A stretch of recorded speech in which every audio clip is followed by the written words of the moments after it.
Anita yang saat itu merasa terkejut membalik tubuhnya, menghadap Rehan dan berkata, "Mas, ada apa?" Rehan kembali memeluk Anita sambil berbisik, "Tolong maafkan aku, Anita. Selama ini aku telah mengabaikanmu. Aku tidak akan pernah mendapatkan istri sebaik dirimu, yang selalu mengerti keadaanku, yang selalu menerima kekuranganku. Maafkan aku yang selama ini bersikap dingin padamu, Anita."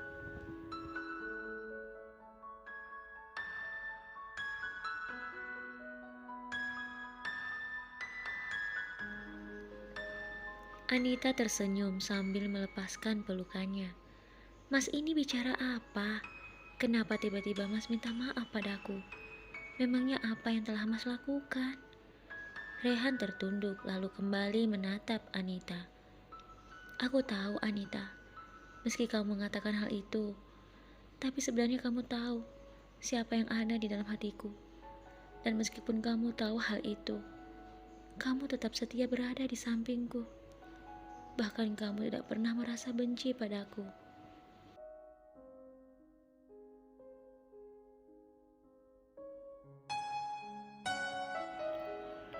Anita kemudian tersenyum, "Karena aku yakin suatu saat hatimu akan terbuka untukku, Mas. Dan aku tahu, Mas, aku memang tidak secantik dirinya. Tubuhku pun tidak seindah tubuhnya. Tapi aku punya cinta yang besar untukmu, Mas. Sebesar bodiku yang akan meluluhkan hatimu." Rehan mencubit pipi Anita, lalu keduanya tersenyum. Rehan menatap Anita mesra, lalu hendak mencium bibir Anita yang begitu indah.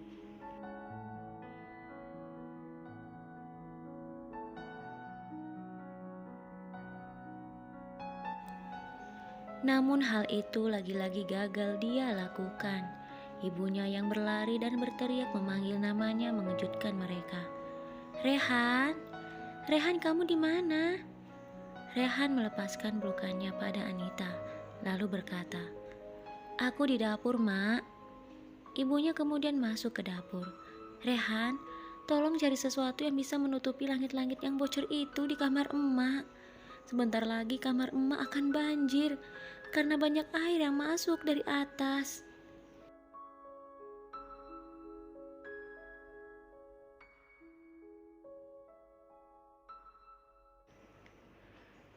Rehan dan Anita saling berpandangan, lalu mereka tersenyum. Setelah itu mereka bergotong royong untuk menutupi semua langit-langit yang berlubang. "Ini tidak akan bertahan lama, Mak, tetapi tidak apa-apa. Untuk sementara kita pakai ini sampai kita mendapatkan uang. Emak doakan saja ya, semoga hasil panen kita kali ini banyak dan kita bisa memperbaiki sedikit demi sedikit rumah ini." Ibu Rehan mengangguk dan tersenyum. "Iya, Nak, emak selalu berdoa semoga kita bisa memperbaiki rumah peninggalan bapakmu ini."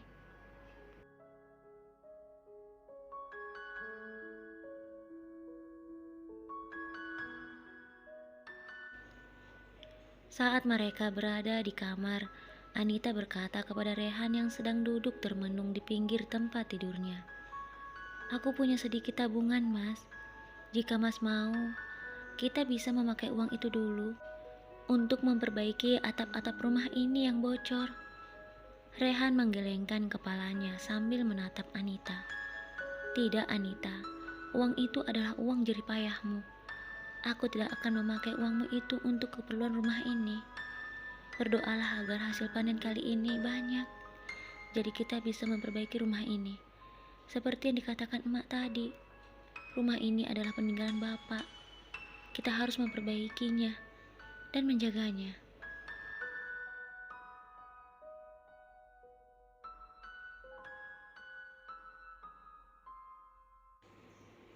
Anita pun diam saja mendengarkan apa yang dikatakan Rehan. Dia tidak bisa memaksakan hal itu pada suaminya Rehan. Saat Rehan hendak mencium Anita, lagi-lagi sesuatu yang mengganggu mengagalkan rencana mereka, yaitu suara telepon Anita yang berdering.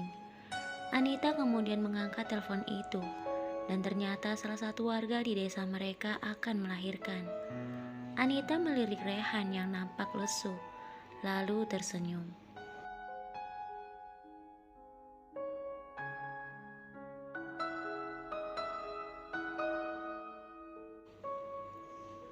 Anita mencium pipi Rehan dan berkata, "Ayo mas, antar aku sekarang, sebentar lagi ibu itu akan melahirkan. Jangan sampai bayinya keluar sebelum aku tiba." Dengan langkah yang berat, Rehan mengambil kunci motor tuanya, lalu berpamitan kepada ibunya.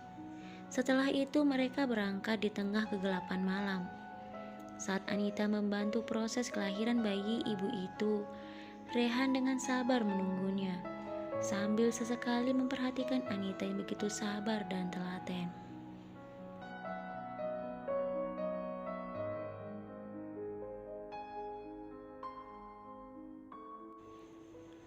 Sejak hari itu, Rehan tidak pernah lagi memikirkan Moni janda kembang di desanya, apalagi membayangkan kecantikan dan keindahan tubuh Moni.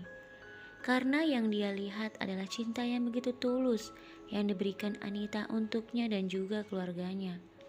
Tetapi yang menjadi tanda tanya besar dalam dirinya, kapan dia dan Anita bisa menjadi suami istri seutuhnya? Karena sudah beberapa kali dia mencobanya di rumah, selalu saja gagal dengan hal-hal yang tidak pernah dia pikirkan sebelumnya.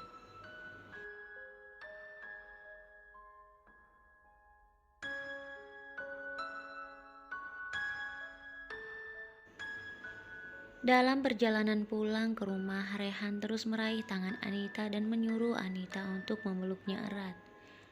"Berpeganglah kuat-kuat, kalau tidak nanti kamu jatuh." Anita tersenyum lalu berkata dalam hati, "Tidak biasanya Mas Rehan menyuruhku memeluknya. Biasanya justru sebaliknya. Dia selalu menepis tanganku ketika aku memeluknya."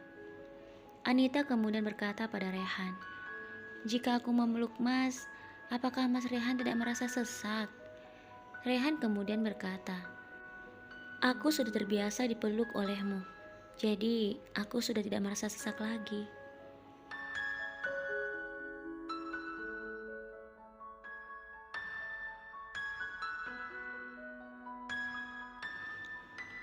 Saat itu dengan gemas Anita memeluk Rehan dengan sangat erat, sehingga membuat Rehan kaget dan merasa sesak. "Ada apa mas? Kenapa ekspresi wajahmu seperti itu?" kata Anita yang melihat wajah Rehan dari kaca spion motornya. Rehan menggelengkan kepalanya. "Tidak, tidak ada apa-apa. Aku baik-baik saja." Anita kemudian tertawa, lalu melonggarkan pelukannya. "Kalau sekarang bagaimana mas?" Sambil mengatur nafasnya, Rehan berkata, "Sekarang terasa lebih baik." Anita kemudian tersenyum, lalu bersandar di punggung suaminya.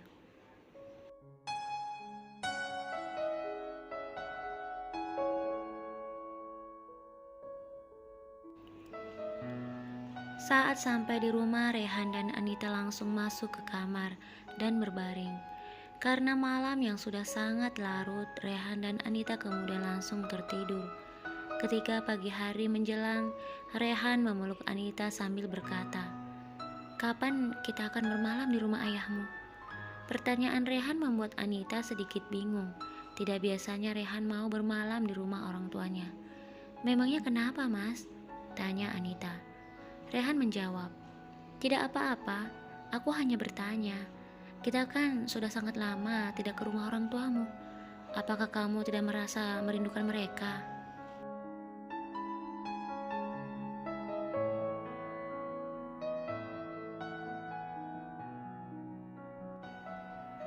Anita tersenyum. "Tentu saja aku merindukan mereka, Mas. Mereka kan orang tuaku." Rehan kemudian memeluk Anita erat.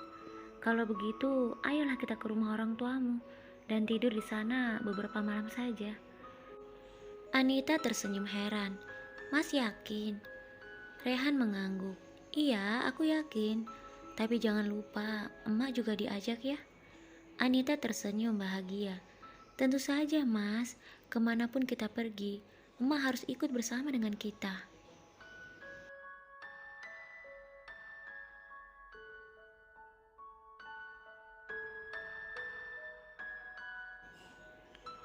Pada sore hari ketika Rehan pulang dari sawah, Rehan melihat Anita dan ibunya sudah bersiap-siap untuk berangkat ke rumah keluarga Anita. Tentu saja hal itu membuat Rehan tersenyum bahagia. Rehan segera mandi dan mengganti pakaian. Setelah itu mengantar ibunya terlebih dahulu ke rumah keluarga Anita. Setelah itu Rehan kembali mengambil Anita. Meskipun ayah Rehan telah melarangnya karena ayahnya sendiri yang akan menjemputnya, tetapi Rehan menolak karena dia sendiri yang ingin menjemput Anita, istrinya.